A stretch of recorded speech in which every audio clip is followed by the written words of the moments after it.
Hey there guys, it's Sean here, and I'm going to be going over the 5 tips that are going to help you out when starting out in Metal Gear Survive's multiplayer mode. Now these tips are not going to be representative of endgame or anything like that, but these are just a main list of tips that are going to help you out when you're first starting out. So without further ado, let's just get right into it. Number 1 is understanding that the drill being destroyed does not mean that you lose. This can lead to a few things. See, like, when the trailer first was shown for multiplayer, whenever they lost the drill and it was getting destroyed, you see everyone running away, which led people to believe that that's how it was going to work. If you got the drill destroyed, then you weren't going to get anything from it and you had to leave. But what actually happens is you actually do get rewards based on the rank that you made it to. So if you got an A rank and the drill gets destroyed, you're still going to get that A rank, and you're still going to get the boxes that spawn because of it. So don't just leave the drill if you lose. Stick around and just get the resources. With this information, you can do a couple of things, and one of the ones that I started doing later on was going in with barely any equipment and no traps or anything, only just melee weapons.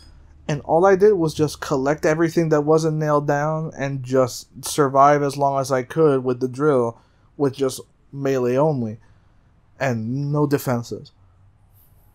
This is going to be useful when starting out, especially on easier difficulties, simply because if you can just, it'll get you more chance to understand all the maps. It'll let you see where everything spawns at, and it'll give you a lot more stuff to work with later on, because you'll still be getting resources. You won't be wasting anything. You'll just be gaining the whole time, which after a while it'll start to add up and you'll be having a lot more resources. Sure, going for that S rank right off the bat is fun and everything, and getting crafting recipes is fun, but if you don't have the resources to make it, you're not gonna gain anything from it. So it's better, you're better off slowly getting the resources built up and get all those common and uncommon items first and get them out of the way with, because those items are going to be the most that you're going to be using throughout your entire time playing, because almost every crafting recipe uses these common and uncommon items. So that's up to you. That's personal preference on how you want to do it. But I just want to get that tip right out of the way so you can properly manage your resources and make sure you're not wasting your stuff early on, because it's going to be necessary to keep stock of those things in the future. Number 2 is placing the drill early on is actually a good thing. Every time I join a random lobby, I always see people going around scavenging for like half of the time that you have to set up for the first wave. And while that seems like the most common and most straightforward thing to do at the start, you don't actually have to do this. You can have plenty of time to do it right after you place the drill. And placing the drill is actually an important step, simply because once the drill is placed, you have access to the minimap, which will help you be able to see side missions and more importantly, the patrol routes that all these enemies are going to be taking to get to the drill in the first place. You see, you can already see these things from the iDroid if you just open up the map right at the beginning of the game, but it's way more useful to have it on the minimap right at on the bottom right. And keep in mind, placing the drill does not immediately start the wave, it only just places it down, so you don't need to worry about accidentally starting the round early. You can place the drill and then go around scavenging as much to your heart's content. And it'll be useful because you can place a wormhole down and teleport back in. Which is another tip of things that people seem to forget about. Place the damn wormhole. You have an infinite supply of wormholes that you can use. And these things are useful simply because you can use it to warp back to that spot whenever you want. So, if you have a guy that's constantly leaving the site and going to different spots doing side missions that are way far away from the scavenging site that it has to be, he can always teleport back in if you guys need him there. Placing the wormholes should be top priority for any team that wants to go for an S rank. you're gonna regret forgetting about it half the time.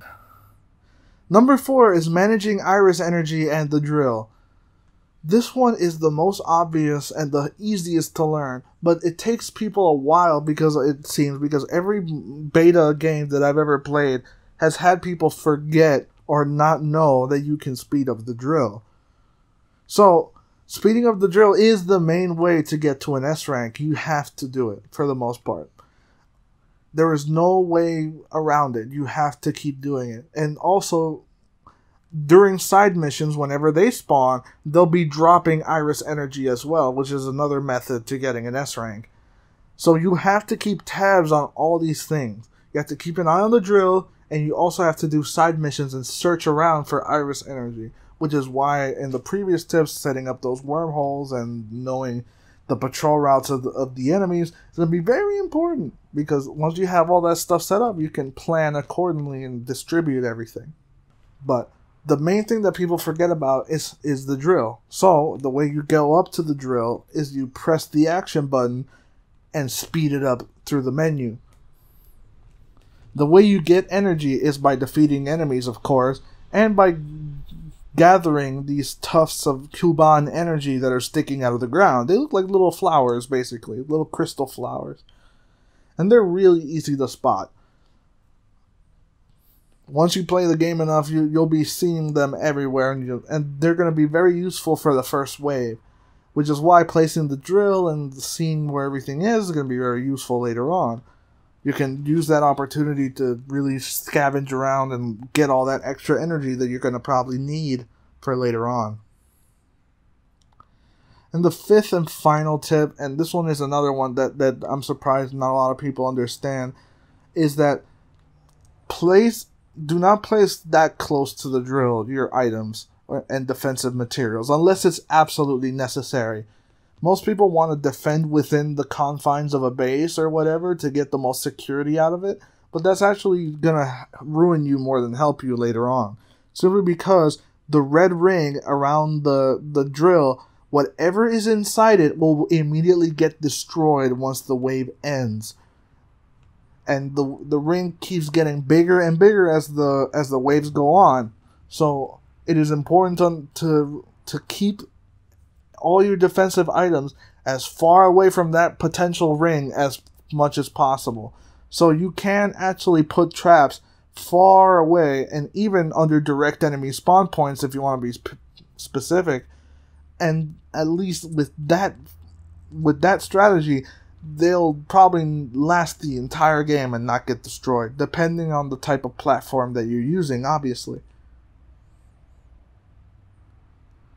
And with that covers every possible starting tip that's going to help you out when playing Survive.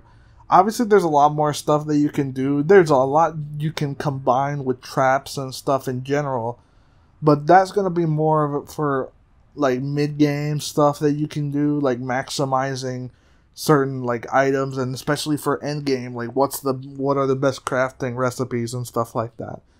But for now, this should help you get the most resources you can. It'll avoid you wasting stuff, and it'll help you properly defend and set up your squad to get the maximum amount of iris energy you possibly can. If I missed a tip or anything, please let me know in the comments, and I'll make sure I'll make a follow-up video to it. With that being said, I hope you guys enjoyed, and I hope this helps you out understanding the game a little bit more. See ya.